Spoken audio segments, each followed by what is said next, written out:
I have known Jamal for the past 25 years as a close friend, very loving human being.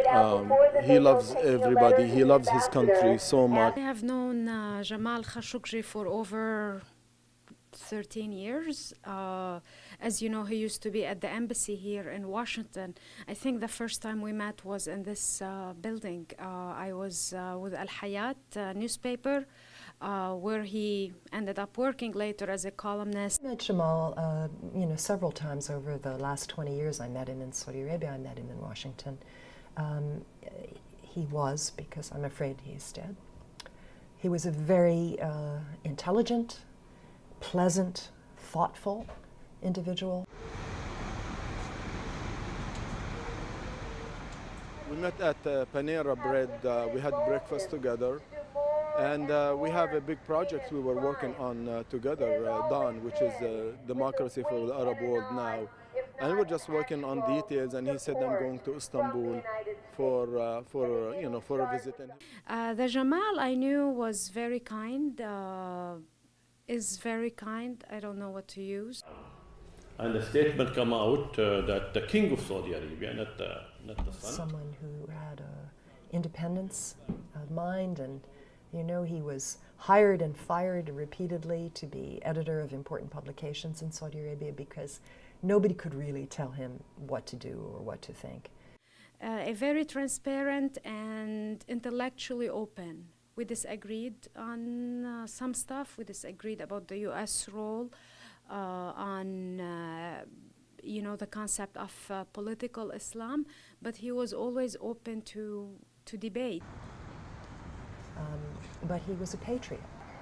He worked very closely with Turki al-Faisal when he was ambassador in London, when he was ambassador in the United States. He was his media advisor. He is not exactly Saudi opposition. Jamal never wanted to be called a dissident. He always walked a fine line and, sometimes agreeing with Saudi policies and sometimes disagreeing with it. So I see sometimes in the press, calling him dissident or defector. No, that's not the Jamal way. I mean, he admired America, and that's why he's here, because he believed that this is the biggest and most important democracy in the world.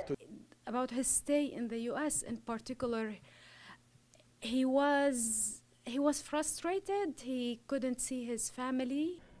And Jamal was trying to convince Mohammed bin Salman to allow a little bit more freedom of speech in the country in conjunction with the very important economic reforms and social reforms that he is implementing. And he was telling him that if you keep putting people in prison, for even modest criticism, you will defeat the whole purpose of these reforms.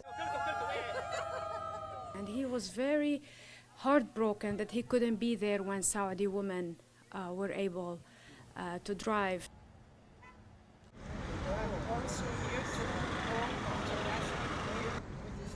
I think even if you ask him in some of his interviews, he knows it was unsafe to return to Saudi Arabia. Shook hands and, as many times we did, hoping that, we will meet again and just carry on with our work.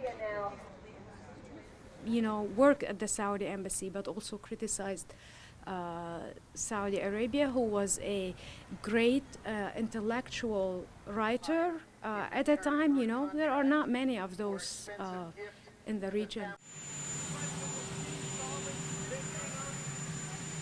The United States government has a huge responsibility of providing protection for Jamal Khashoggi because he sought an asylum and he was granted an asylum.